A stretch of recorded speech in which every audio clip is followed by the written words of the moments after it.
Isingda iraknaduna lupkiba miyoi chamriga anirom lawkhatpa ngamkiba MD Asad Ulada State Level Award piragane kumza lising amaga chamapan marfudradagi hauna ngasi phawbada isingda iraknakiba natraga laina lawduna lupkibani haiba thiba khangdana leiba miyoi chamriga anirom isingi irol nungdagi lawkhatpa ngamkiba Imphal East District ki manung chanba Urup awang lekaidagi laikhidraba MD Nasiruddin gi machanupa MD Salahuddin Elais Asad Ullah chahi yankaiga mapanda All Manipur Art and Culture and Sport Development Society AMA CSDS Khurai Khomidok Mayai Lekaina Peace and Communal Harmony and AMA CSDS State Level Award Khusin Ragani Haina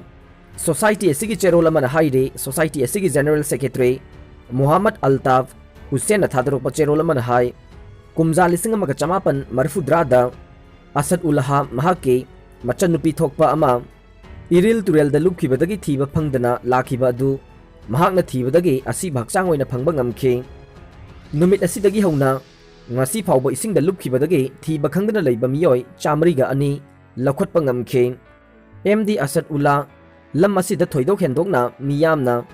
ising mai bahaina sak khangbiduna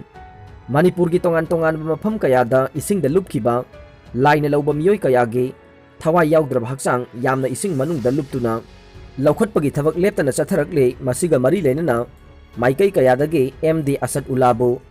laingakna sakhang binaba wafam phongdorokiba laikhre society asiga MD Asad Ullah ga unarubada mahakna wafam kaya thambirakhe mahakna phongdorokibada thabak asi pangthokna bahonabada pangal yamna changba amadi araiba thabak oidabana Imung manungge miyoising na karigumba matamda toknaba hairakpasu yawe adubu sel khaki natana awaba taraba imung singdugi damak khallaga mapu na ingonda pibiriba thabak ase miyamgi mateng pangnaba pirakpani khallaga ngasi phawba leptana thabak ase maipuna na miyamgi seba tawjari hairakhe register deputy register amade audit section ki ka solonsen khre society leitrabade register leibagi mathau tadre haiduna ngasi handloom and handicraft ki society tawriba Nupi sing na lamphel laiba Register of Cooperative Society ki Register Office Deputy Register ki Office amade Audit Section ki Office kasing solonsin khre solonsin batuda Karam Weaving Handicrafts Cooperative Society Limited ki lusingbi Karam memi na hai Register Cooperative Society ka khusam narubadagi society ki member sing awa batare society ki damag laingang na project kaya paikhatlabasu matam chana Yohonba phangdabaga loinana kanaba phanghandre masina maram oiduna member singi marakta amana amada thajanadre aduna society singi damag laingakna paikhatkani haikiba project sing athuba matamda thabak oina pangthokpiyu project asi piba ngamloidaba oiragadi makhatana society singda advertise tawbiragano semjin khraba thongdu amukasu yadre National Highway 37 Imphal Jiribam lambigi Nungdang manakta leiba yotki Suspension bridge adu ngarang ayuk amuk namthakibadagi thong asida pot puba truck sing lanba yadana leire MDA Manipur Drivers Association gi Assistant General Secretary Ningthau Koirengna phongdorokpagi matunginna ngarang cement puduna lakpa truck ama thong adugi plate namthakibadagi lanba yadana lakpa aduda NHI DCL ki misingna semjillaba matungda makhatana pot puba gari sing lanba haukhibane Nahan pot puba truck chanirom lanthok horaba matungda ngarang ayuk pung 3 kunthra rom tabada pot puduna lakpa truck AS01 BC 1735 ase amuk ngarang yot ki plate namthakibadagi gari sing lanthok pa yadana lakhibani haire truck adu singkhalaba matungda atai life vehicle singde lanthok pa yare aduga pot puba truck singde hauzik phauba lanthok pa yadana leire makhatana ngasi NHI DCL ki kangbuna thong asi semjinanaba thorangdi tawri haire Taliban singi mayokta Afghan gi sahar kayada protest tawkhre nongmai kapata protester ahum sire Afghanistan da Taliban singna leiwag adugi khwaidagi chawba city Kabul khudum chanduna Afghanistan paisin khibagi mayokta leiwag adugi sahar kayada miyoi lising kaya Taliban singi mayokta protest tawkhibaga loidana Taliban singna firal sing thaduna national flag haigat khe Afghanistan ge Jalulak Bagh City da miyoi cha kayana protest ki khongchat changsilakpada Taliban sing na nongmai na kapada protester ahum sire kaya ama sokapan nanglay थौदोक अदुगी मायोक्ता खोइसाउनरबा प्रोटेस्टरसिंग अदुना Lepa लेतना असिबा हक्चांगसिंग अदु पुरगा protest तौखी हाइदे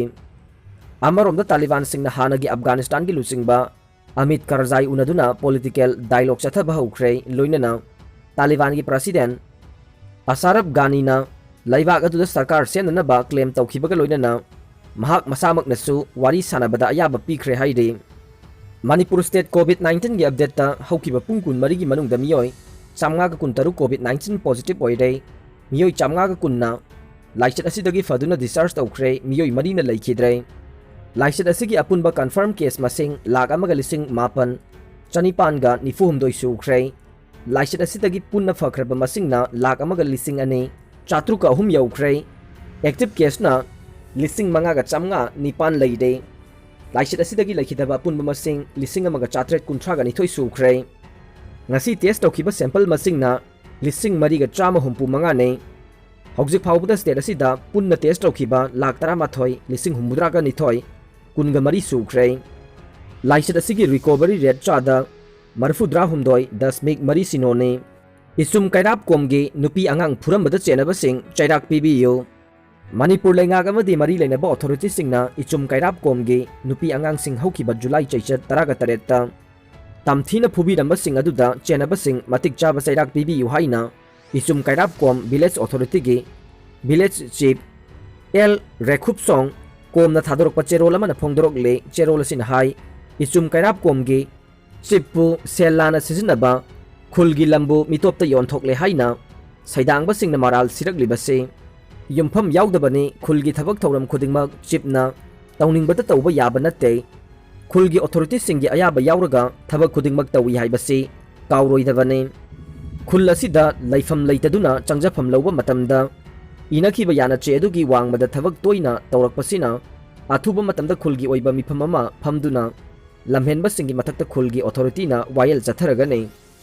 अमरोमदा federation of हाउमीबु कुमजा लिसिंग अमगा चमापन मरफुद्रा हुमदोइदा इचुम कैराप कोमदा लैफम लैतदुना चंगजफम पीरुबा सैदांगबा सिंगना मियामदा लाना उहनबा होनरोइदबने federation of हाउमी हाइबा loop असे मणिपुर दा लैरिबा येक सलाई लैबा फुरुप खुदिंगमक्के अपुनबा organisation ने कोमसु येक सलाई लैबा लमदम असिगे येलौमी ओइबना loop असिगे सरुक अमने मरमदुना इचुम कैराप कोमना अवाबा तारबा मतमदा फेडरेशन ऑफ हाउमीना यंगसिन बाइबसे लुप असिगे हकने मसिदा मपु मसक खंगदबा सैदांगबसिंगना वा हाइफम थोकते हाइदे लुप कयाना अवाब फोंदोरकले मपी काउंसिल गे ओइरंबदा नतना तोंगान तोंगान लुप कयागी फम पाइरंबा एन बिमोल मितैना थासिगी तरागा हुमदोइदा लैखिदबदा नोंगपोक इम्फाल लौमी सिनमी अपुनबा लुप मुमलो रिंगपाल विलेज ऑथोरिटी हाउमी रिसर्च गिल्ड मणिपुरना अवाब फोंदोरकले महाक असि अहलमन काइदना मियामगा तोना तिनना लैबा इंग तपा मियोइने महाकी थवाइना लाइरमलेंदा इंगना चिकना लैरुनबसु फोंदोरकले अरोइबदा ताबिरिबा पुमनमकपु थागतचरी।